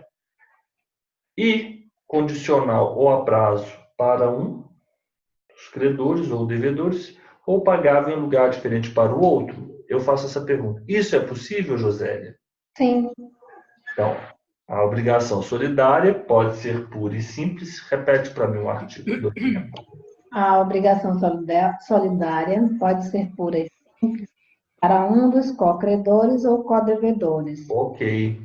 E condicional ou a prazo ou pagável em lugar diferente para o outro. Isso, então ela pode ser. Isso aí não interfere na solidariedade. O fato dela ser solidária não quer dizer que todos tenham que ter o mesmo encargo, a mesma obrigação, o mesmo lugar de pagamento, o mesmo prazo. Não é isso.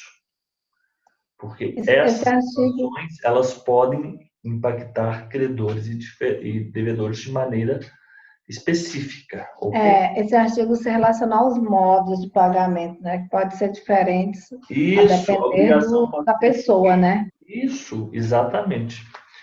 Vamos lá, Elisa, da solidariedade ativa. Professor, esse artigo que a Josélia acabou de falar é tipo do irmão mais velho, assim? Por exemplo, todo mundo tem a obrigação de pagar uma visita para a vovó no domingo, mas o irmão mais velho tem que carregar a cestinha de doces, alguma coisa assim? Poderia ser isso? É o artigo do irmão mais velho? Eu tô achando que não é não, Elisa. Elisa, deixa eu te falar uma coisa. Primeiro a pergunta, essa obrigação ela decorreu da lei ou da vontade das partes? Da vontade das partes. Então, Porque a sim, mãe, né? A pode mãe ser. Ele tem aquele encargo. Mas, Elisa, é o seguinte, você vai analisar cada uma das circunstâncias da relação jurídica obrigacional e você vai analisar como é o direito de cada um dos credores e como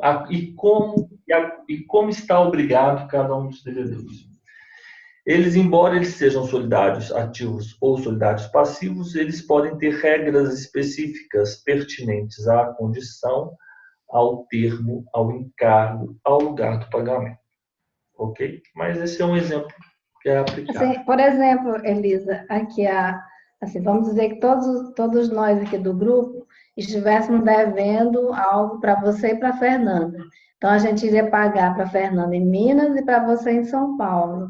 Assim, são modos diferentes, é só uma forma de dizer que assim, é muito subjetivo, de cada pessoa a obrigação se determina de acordo com, vamos dizer, a necessidade dessa pessoa. Você tem a necessidade de receber em São Paulo, a Fernanda a necessidade em Minas, acho que seria mais ou menos isso. Elisa, é o que a tua mãe diz para você sempre. Você é a mais velha? Não, porque eu sou a mais velha. Eu sou a mais velha. Você tem que fazer mais, porque você é a mais velha. Elisa. É bem isso, Elisa. Bem isso. É a tal da cestinha. Meus irmãos vão sempre sem cestinha, tá? Eu vou com cestinha. Filho, eu vou com saco mesmo. Cestinha tá pouco. Ok. Irmão mais velho tem mania de querer ser o pai e a mãe, né, Fernanda? Obrigada. Vamos lá, pessoal. Elisa, o que terá direito de exigir do devedor cada um dos credores solidários? Agora você pensa nessa maneira aqui. O que cada um desses credores, qual direito assiste a cada um dos credores? Cada um dos credores solidários tem direito de exigir do devedor o cumprimento da obrigação por inteiro. Exato, ok. Ele tem o direito de exigir do devedor. Pessoal, a Josélia falou uma questão muito interessante aí que eu mencionei no início da aula. Ela falou o seguinte: todos nós aqui, se todos nós devêssemos ou tivéssemos uma dívida com a Fernanda e a Elisa, o nome dessa solidariedade eu mencionei para os senhores. O que ela está dizendo? Porque os senhores observaram que esse exemplo que a Josélia mencionou, ele é diferente desse meu exemplo aqui? Porque nesse meu exemplo eu só tenho um devedor, eu só tenho um credor. Mas isso não é a regra. Isso é só para fins didáticos. Eu posso ter aqui no polo devedor, eu posso ter mais de uma pessoa. E aí nós temos a solidariedade. A solidariedade ativa diz respeito a vários credores. Ela é indiferente ao número de devedores. É a melhor forma de interpretarmos essa situação. Ficou claro? A solidariedade passiva, ela diz respeito a uma pluralidade de devedores, cada um obrigado a toda a dívida. Ela é indiferente ao número de credores, correto? E esse exemplo da Josélia, que nós temos várias pessoas em cada um dos polos, nós temos a solidariedade mista, correto? Mas o que vai valer mesmo é se é ativa, mais de um credor, e se é passiva, mais de um devedor. Portanto, Elisa, se um devedor comum não tivesse sido demandado, o devedor comum não tivesse sido demandado por algum dos credores solidários, a quem o devedor comum pode pagar. Vamos imaginar que não houve demanda. O devedor ele pode pagar para quem? Primeira regra. Para quem que ele pode pagar, Elisa? Para qualquer dos credores. Credor A, credor B, credor C. A contrário senso, se ele tivesse demandado pelo credor A quem que ele deve pagar, Elisa? Ao credor A. Ótimo. Uhum. Lorena, o pagamento feito a um dos credores solidários pelo devedor extingue a dívida? Artigo 269, Lorena. Solidariedade ativa. Desculpa, professor, não estou achando meu... desculpa, eu estava fora de ordem aqui. Extingue a dívida até o montante do que foi pago. Ok, extingue a dívida até o montante. Ô, Mário, o que os herdeiros de um dos credores solidários, por exemplo, esse credor solidário, vamos dar um exemplo aí do bezerro ainda, mas não, o bezerro não é bem o melhor exemplo, mas por quê? Pode ser até R$100, porque por convenção, mas eu vou falar o bezerro. Então, o devedor deve ao credor A, ao credor B ou ao credor C. Isso aí não é um bom exemplo, por quê? Porque isso é objeto. Quando estamos tratando de responsabilidade, solidariedade ativa e passiva, estamos tratando de sujeito, correto? Deve. O credor A faleceu. Os filhos, eles são os herdeiros. Eles têm um direito. Os senhores concordam que o direito ele é transmitido, o direito a receber o crédito ele é transmitido pela Cesine, a abertura da herança, a abertura da sucessão, pela morte? Como fica? O que eles podem exigir, os dois filhos? Eles podem exigir o bezerro por inteiro? Não, o bezerro por inteiro talvez não seja melhor. Vamos imaginar aí R$900. Eles podem exigir os R$900 o devedor D? Cada um deles só terá direito a exigir e receber a cota do crédito que corresponder ao seu quinhão hereditário, salvo se a obrigação for indivisível. Ótimo. Então, aqui ele coloca mais um elemento. Então, por exemplo, se for R$900, cada um teria, teoricamente, R$300. Portanto, se são dois filhos, cada um pode só exigir 150. Primeiro ponto. Agora, não. Se for o bezerro, é porque é indivisível. Se for o bezerro ou o anel, aí sim, nessa situação, pelo fato da obrigação ser indivisível, da obrigação ser indivisível, aí eles podem exigir do devedor desse o bezerro por inteiro. Ok? Fernanda, convertendo-se a prestação em perdas e danos, extingue-se a solidariedade? Não, subsiste para todos os efeitos a solidariedade. Ok. Josélia, como responderá aos outros credores o credor que tiver remitido a dívida ou recebido o pagamento? Esse aqui perdoou. Primeira situação, Josélia. Ou esse aqui recebeu o pagamento. Vamos imaginar a primeira situação. O credor A perdoou. Como fica, Josélia? Então, responderá aos outros pela parte que eles caibam. Então, você está devendo 900, não perdoou. Então, você remitir a dívida, você tem que pagar, você vai pagar aos outros aquilo que cabia a eles. Uhum. Cabia a ele.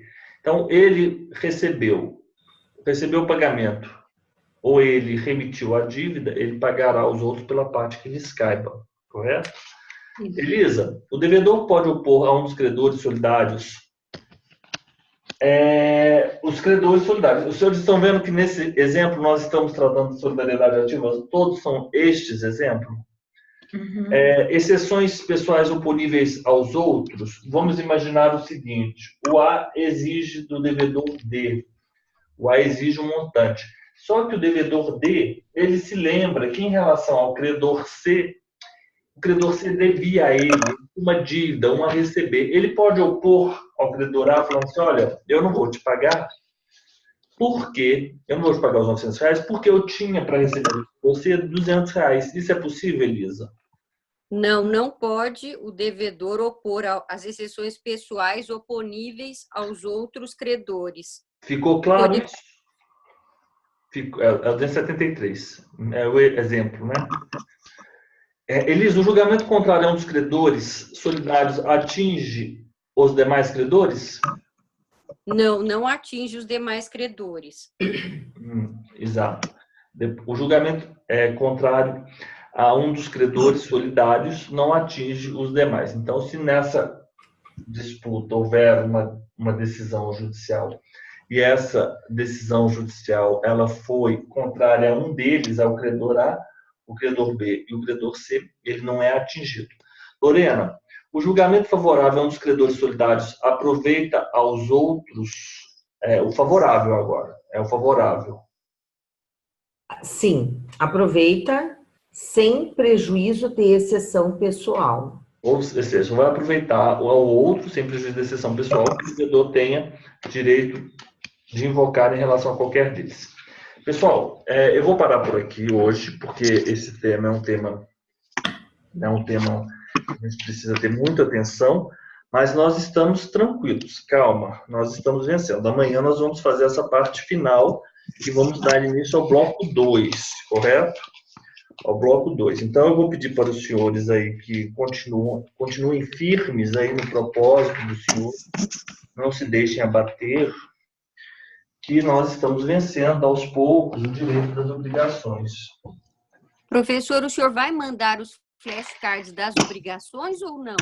Uai, eu mandei já para você no seu e-mail, não? Não, digo que o senhor vai mandar fazer ou não?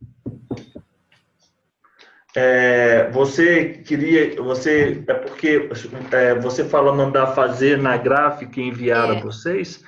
Eu fui a Lavras semana passada, deixa eu só terminar a gravação aqui.